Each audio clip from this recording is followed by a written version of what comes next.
Bonjour les gens des Hauts, aujourd'hui nous allons découvrir la baie de Somme, l'une des plus belles baies du monde pour sa richesse écologique qui s'étend sur plus de 70 km. Considérée comme le plus grand estuaire du nord de la France, nous allons partir à la découverte de grands espaces naturels. Alors je vous invite pour un voyage. On avait dit qu'on arrêtait les musiques. Alors je vous invite pour un voyage en immersion au cœur de la nature. Allez, sommaire! Régis, éleveur d'agneaux de Présalé, va nous expliquer sa passion. Pipa, artiste peintre, nous dévoilera pourquoi elle a posé son chevalet à Noyelles-sur-Mer. René et Nicole nous feront découvrir le métier traditionnel de verrotière. Michel Pruvot va nous jouer un patrimoine bien crotellois, la valse de son père. Et tout de suite, une balade à grandeur nature avec Olivier, champion de canoë.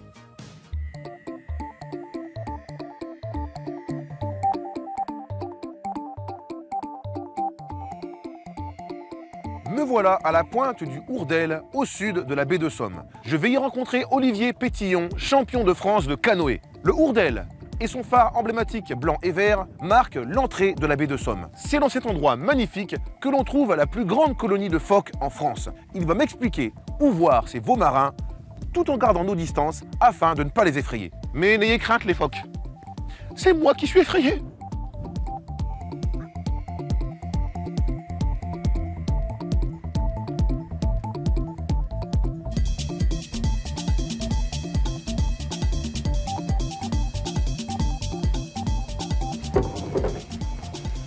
Ne partez pas sans moi, hein. Olivier! Salut Olivier! Bonjour Camille. Ça va? Très bien. Donc Olivier, champion de canoë-kayak, c'est un grand honneur pour moi de vous rencontrer. Où est-ce que vous m'emmenez? Je te propose d'aller voir la baie de Somme avec sa faune, sa flore, les phoques. Hein. Je te propose de t'équiper. Ah oui, Et puis on y va. gilet de sauvetage? Gilet de sauvetage. Allez, gilet. Pagaie, on est parti. Allez, c'est parti. Bonjour la famille! Salut. Vous allez bien? Très bien. On y va? C'est bon? On est parti. C'est profond ici ou pas? Oh, ici à peu près 2 mètres là. Moi, je suis pas un très bon nageur. Hein. Donc au cas où ça coule, j'étais ravi de présenter cette émission. Merci les gens des Hauts. On se voit tout à l'heure. On arrive. Donc champion, vous enchaînez les compétitions et ça vous emmène très loin, beaucoup d'allers-retours à Tahiti. Oui, j'ai dû y aller une petite dizaine de fois, je crois 8 ou 9 fois sur Tahiti. C'est pour des compétitions, c'est pour l'entraînement, du loisir, des vacances, les deux, tout mélangé? Oh, quand on va à Tahiti pour une compétition, on profite aussi des vacances, hein. C'est l'idée aussi. Vous avez combien de titres de champion? Alors, je dois être à une petite quinzaine de titres de champion de France.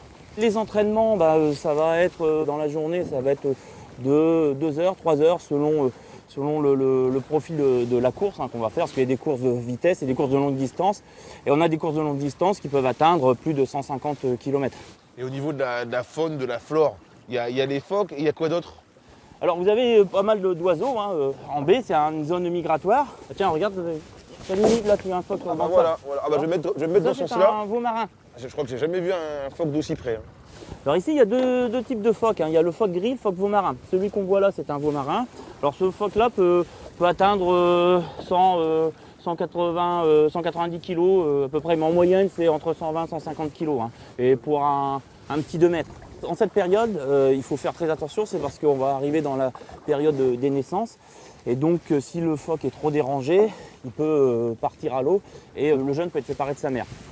Et donc, il peut aller jusqu'à la noyade. Après, c'est une question de bon sens aussi, c'est d'aller les éviter, d'éviter de les déranger. Cela dit, des fois, les phoques s'approchent très près des pirogues, voire même mettre la tête sur la pirogue pour regarder. Ça peut être assez curieux. Parlez-nous de ce site. Qu'est-ce qui vous surprend encore ici? Vous voyez, là, on est sur l'estuaire. Donc là, on est sur de l'eau douce. Là, c'est de l'eau douce. Quand la marée va remonter, on va remonter avec l'eau salée. Et comme l'eau salée est plus lourde, souvent, elle passe en dessous.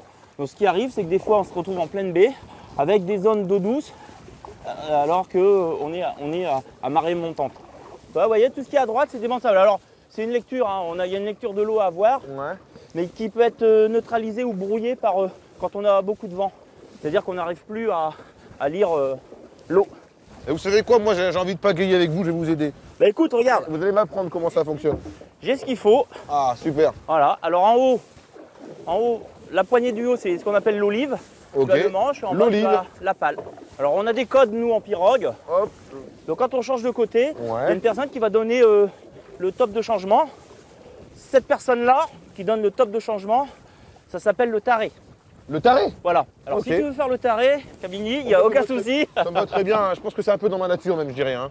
Au hip, on donne un coup de pagaie et on change de côté. Hip. Un coup de pagaie et on Et on change. change, voilà. Donc là, à marée basse, on peut sonder le fond. Hein. Il y a 30-40 cm d'eau. Mais quand la marée monte, à pleine mer, ici, on peut avoir 6-7 mètres d'eau.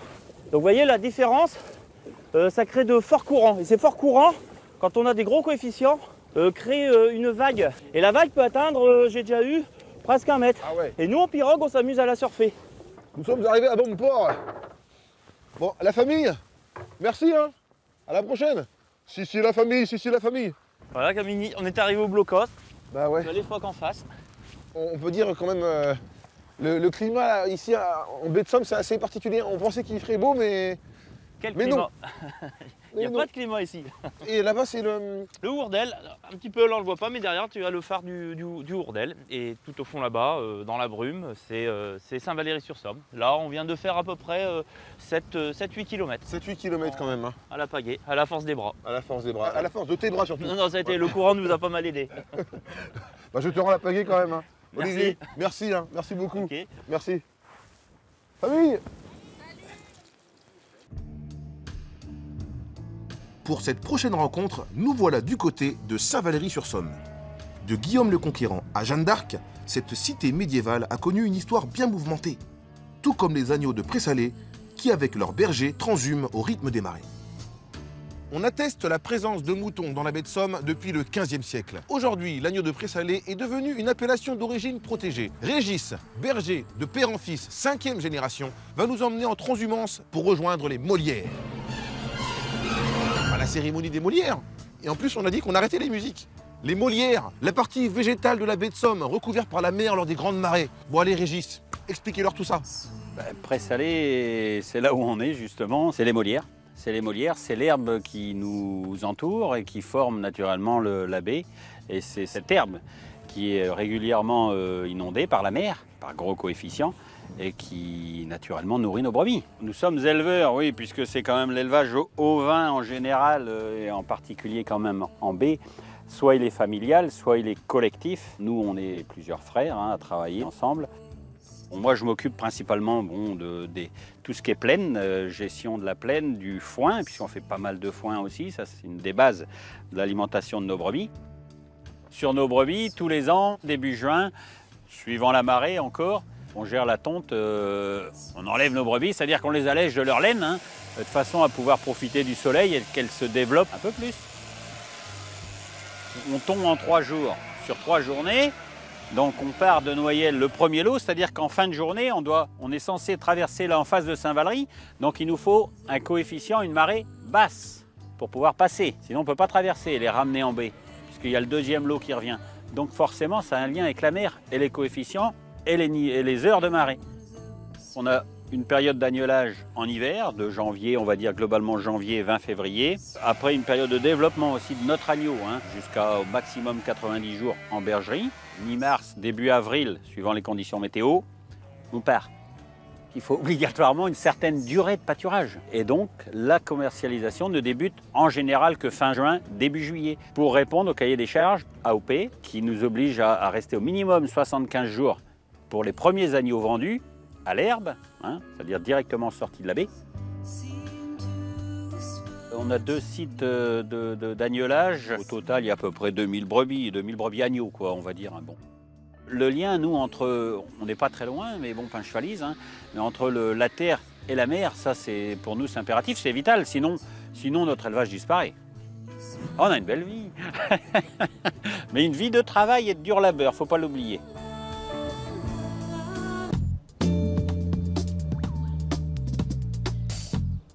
La baie de Somme offre une diversité de paysages exceptionnels. Son ouverture sur la Manche a inspiré de nombreux peintres amoureux de la lumière particulière de la baie. Pippa, artiste peintre d'origine écossaise, va nous expliquer pourquoi elle a décidé d'installer son chevalet à Noyelles-sur-Mer. Alors rencontre avec l'artiste peintre la plus picarde des British. A nice cup of tea, my lord.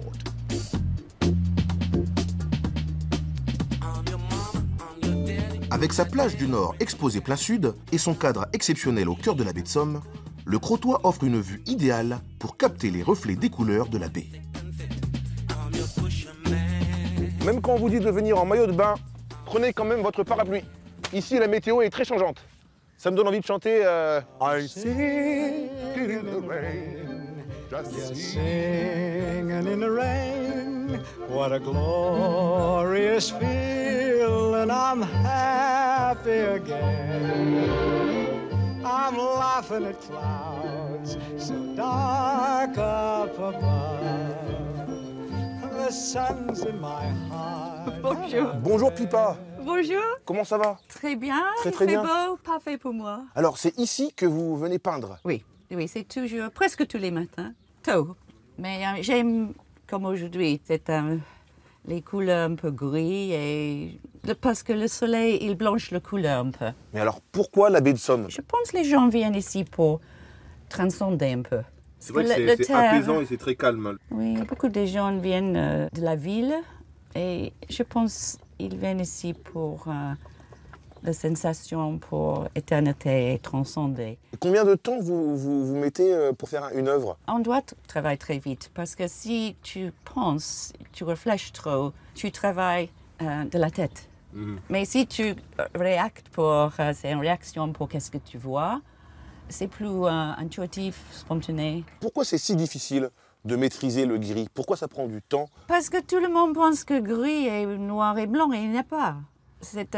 Si tu utilises le couleur chaud, comme le marron, et le couleur froid, la terre et la mer, tu as un gris vivant, réel. La nature n'est pas noir et blanc. La peinture, ça a commencé quand? Oh, je suis allée tard pour l'école de beaux-arts, mais depuis je suis ici, depuis 20 ans. Je n'ai pas changé la palette beaucoup, mais I found myself. Je me trouve ici. Tout de suite, j'ai identifié avec la baie. La palette, c'est moi. On peut dire que c'est pas le coup de foudre à Notting Hill, mais c'est le coup de foudre en baie de Somme pour Pippa. C'est vrai, pour beaucoup de monde, je crois. Eh bien, Pippa, moi, j'aimerais voir votre second atelier, celui du bar. Est-ce qu'on peut y aller ensemble? Yes, please. Oui, great. Allez. Je fais un café pour toi. Ah, bah c'est gentil, ça. Bon, alors, comment il s'appelle ce bar? Il s'appelle Relais de la Baie. C'est mon mari à restaurer tout. Qui a tout refait, hein. C'était vraiment à l'abandon. Oui, oui. Peter était un comptable. J'ai dit mes amis, les artistes, ne mariez pas l'artiste, mariez le comptable. Ah. Qui peut faire la cuisine. Il fait les gâteaux, il fait les toiles, il fait les cadres, il fait tout le ménage Ah, dans d'accord. la maison et nous vivons des tableaux. C'est un homme moderne, votre mari, quoi. C'est un homme moderne, mais vous êtes une femme moderne aussi. Allez, direction Noyelles-sur-Mer, où Peter et les amis de Pippa m'attendent pour l'apéro au relais de la baie. Voilà, ok. Je vous en prie. Hello, hello, my friend. Hello, bonjour. Peter. Bonjour, Peter. Qu'est-ce qui vous a ému quand vous êtes arrivé ici? Les Français. Ah, les Français? Oui. Voilà. Les Français du Nord. Mais oui, c'est ça, là. Le premier jour que nous avons rencontré, c'est notre voisin. C'était janvier D'accord. et nous arrivons et nous avons un problème pour entrer. Et je suis allée en face où Josette Michel habite. Et il dit bienvenue, bienvenue, café Calvados. Un calval. Après ça, tout était facile. Donc, en gros, si je résume bien, vous arrivez ici, le premier jour, on vous donne un calva tout de suite. Un café Calva à 9h30 du matin. Et puis on en a vu 1, 2 et 3. Alors moi, j'aimerais aussi quand même jeter un œil à À la galerie, parce que c'est quand même vachement pratique de pouvoir boire un petit coup et en même temps de jeter un œil sur les tableaux. Moi, je vais voir un peu la puissance et la créativité de Pipa. Merci. C'est mon fils, il a créé la galerie parce qu'il y a beaucoup de fenêtres derrière les murs. Quand je regarde vos tableaux, on pense à Turner. Merci. Et non pas C'est un honneur, en fait. Et pas Tina Turner, hein. Turner le peintre. Oui. Vous donnez un nom à chaque tableau ou pas? Je ne peux pas faire le nom parce que c'est le même endroit. Ah, Donc le titre, c'est la date. I'm so impressed. Merci. It's a great job. And what do you mean in this painting? Good English. Yes. Well, I'm going to say what Germaine Greer said when she was asked, what are you trying to say? I'm trying to say what I said. This is the bay, and it's beautiful, and it's calm, and you can go off into the horizon. Ah yes, I understand. Speak English. Pourquoi les beaux-arts si tard? Qu'est-ce que vous faisiez avant les beaux-arts? J'étais la danseuse classique. D'accord. Mais là, c'est longtemps. Il y a longtemps. Mais alors, vous qui êtes écossaise, qu'est-ce qu'ils ont sous leur fameux kilt, les Écossais, finalement? Qu'est-ce qu'ils cachent? I have no idea. Je peux montrer une photo de mon père in his kilt. Mais on ne sait pas ce qu'il a en dessous non plus, papa. Hein. Pipa, je vous embrasse, merci beaucoup. Thank you very much. Merci pour tout. It's been a pleasure. À bientôt, je reviendrai vous voir en exposition et boire un petit café. D'accord? Oui. Merci Pipa, merci beaucoup. Merci. La pêche à pied lors de la marée basse est pratiquée depuis plusieurs générations en baie de Somme. Entre salicornes, coques et invertébrés, elle offre une diversité très variée. Le Hourdel est un lieu privilégié d'où partent les pêcheurs. Camille, les gens des Hauts, bah c'est sympa, c'est super d'être là. Ah bah écoutez, ravi, c'est comment votre prénom madame? Monique. Monique, venez, enchanté. Enchantée. J'aime bien votre émission, Ah bah c'est c'est super. gentil ça. Vous êtes toujours dynamique, Ah la bah, il faut. pêche toujours, c'est super, c'est génial. Il faut, bah franchement, je vous fais un câlin Monique. Allez, câlin à la baie de Somme là. Merci beaucoup Monique. Merci à vous. Merci, à bonne vous. journée. Bonne fin de journée. Oui, merci Monique. René et Nicole pratiquent le métier traditionnel de femme de pêcheur, verrotière.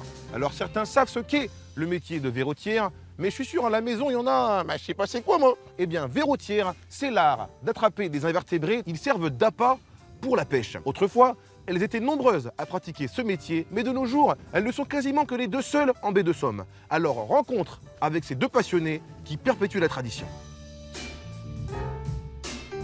Bon alors, tu me fais découvrir ton petit coin de secret là? Non mais là, on va être bien pour travailler. On est un petit peu à l'abri du vent, non? Pas encore. On est en train de ramasser des Néréis diversicolores. En fait, c'est un petit ver mille pattes qui va servir aux pêcheurs. En fait, ce ver-là était commercialisé à une époque à très grande échelle, de la pointe de l'Espagne jusqu'à la pointe de l'Italie. Bon, malheureusement, c'est un marché qui est décadent, puisque maintenant, c'est remplacé par du ver de Chine, principalement. Puis il y a beaucoup moins de pêcheurs aussi. Il y a 40 ans, on est venu là, on était jeunes mariés avec mon mari et on travaillait tous dans la baie de l'Orne. Et on a quitté ce milieu-là pour partir dans le Midi. Bon, lui, il a fait faillite. Bon, moi, j'ai vendu mon magasin et c'est comme ça qu'on est venu habiter ici. Moi, l'avantage, c'est que mes parents étaient déjà dans les vers. Donc, j'ai été bercée dedans de bonne heure. J'ai commencé à 9 ans. Je suis devenue agricultrice. Mais l'été, je revenais tous les ans faire ma saison de vers. Parce que j'aimais ça et puis ça me manquait. La mer me manquait. Brenette, elle faisait la navette un petit peu, puisqu'à l'époque, elle habitait en Normandie, puisqu'elle avait ses enfants là-bas. On a travaillé de plus en plus ensemble. Malheureusement, son mari est décédé il y a 7 ans. Et le mien, il est décédé 1 an après. Et puis, on a continué à travailler ensemble, ce qui est quand même plus agréable. On s'entraide. On peut compter l'une sur l'autre. C'est vraiment le point important en plus. Hein. Nous, on a vraiment notre vie, elle est rythmée par la marée. Bien sûr par nos commandes, mais c'est la marée qui commande. Parce que de toute façon, là, quand la mer elle va monter, t'as pas d'autre solution. Hein, on est obligé de rentrer.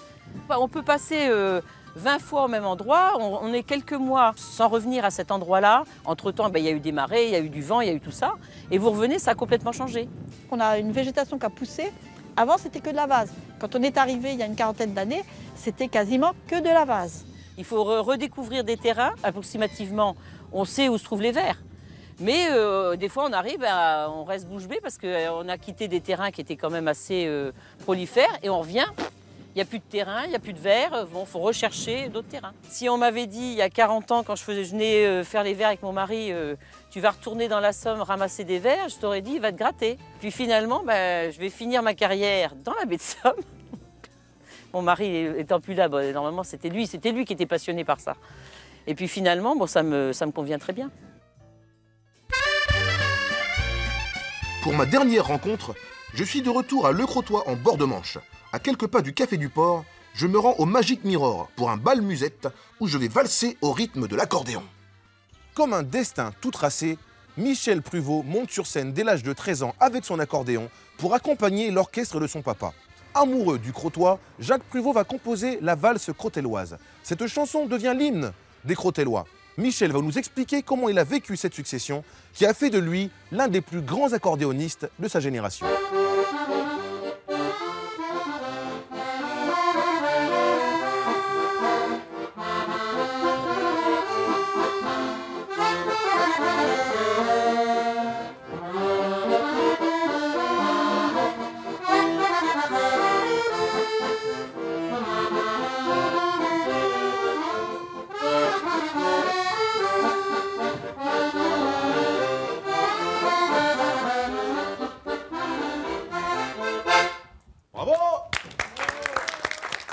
Le seul, l'unique, le beau, le grand, Michel Pruvot. Encore des applaudissements, encore. Merci, bonjour Camille. Michel, enchanté. Alors Michel, 55 ans de carrière, oui. C'est énorme. Hein. Ça a commencé quand et comment tout ça? Ça a commencé à l'âge de 4 ans. Alors je suis né à Rue, hein, pas loin d'ici, à 10 km. Comme Johnny, qui lui est né dans la rue. Oui, c'est un point commun, c'est un point commun. Et donc, voilà, à l'âge de 4 ans, mon père, qui était professeur d'accordéon, m'a amené un petit accordéon, j'ai commencé à jouer, et ma mère tenait un café à Machy, donc entre Rue et Crécy, donc je jouais pour les clients. Et à l'âge de 6-7 ans, j'ai commencé à savoir lire, donc là, j'ai appris le solfège. Et après, j'ai commencé à faire les concours d'accordéon, nationaux, internationaux, voilà, jusqu'au moment où je suis rentré dans l'orchestre de mon père à l'âge de 13 ans.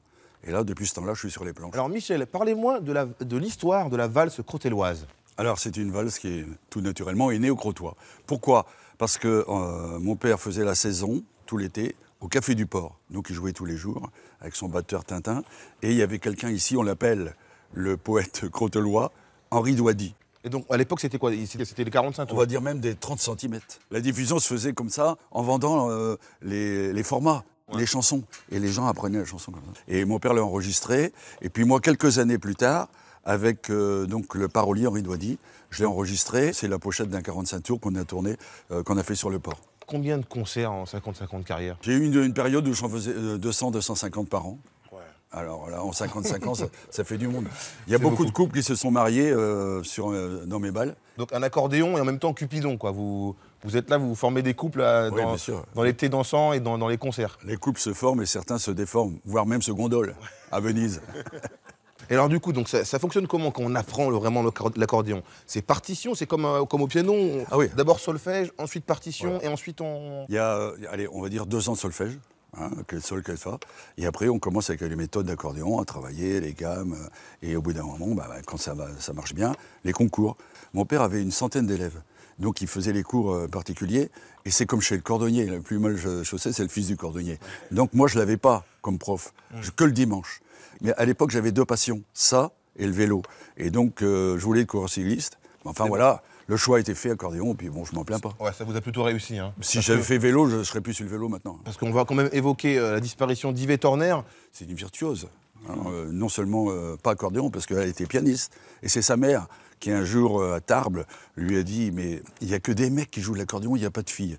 Si tu prends le créneau, tu vas devenir une vedette. » Alors, elle a pris le créneau accordéon, à son regret, parce qu'elle ne voulait pas. Donc, ils l'ont forcé. Et puis, son mari, qui était un grand champion de football, qui jouait au Girondin, il a joué même à Amiens, lui a dit, voilà, tu vas faire la caravane du Tour. Et c'est en faisant la caravane du Tour qu'elle est devenue une vedette extraordinaire. Michel, je suis vraiment désolé les amis, parce que franchement, mon entrée et ma valse étaient médiocres. Hein. C'est ça. Oui, c'était vraiment médiocre. Donc, j'ai pas fait honneur à ton talent. J'aimerais quand même verrouiller et apprendre quelques petits pas de valse avec madame. Tu peux nous jouer un truc, hein? Bien sûr, mais alors à une seule condition. Dis-moi. Tu t'appliques. Oui, je vais faire au mieux.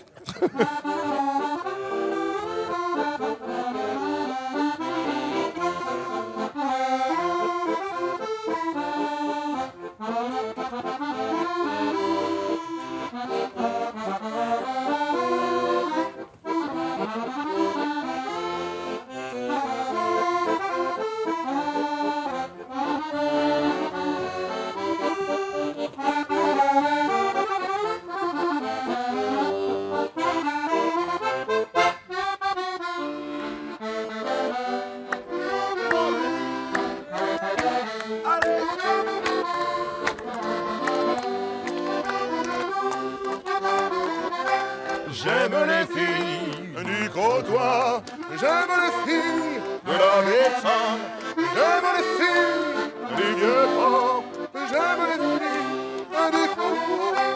Eh bien voilà, merci d'avoir suivi ce programme. L'émission touche à sa fin. Vous pouvez suivre la suite de nos aventures sur notre page Facebook et voir l'émission en replay sur france3.fr. Pour ma part, je vous donne rendez-vous la semaine prochaine pour d'autres rencontres riches en émotions et en découvertes. Les gens des hauts et d'ailleurs, à bientôt!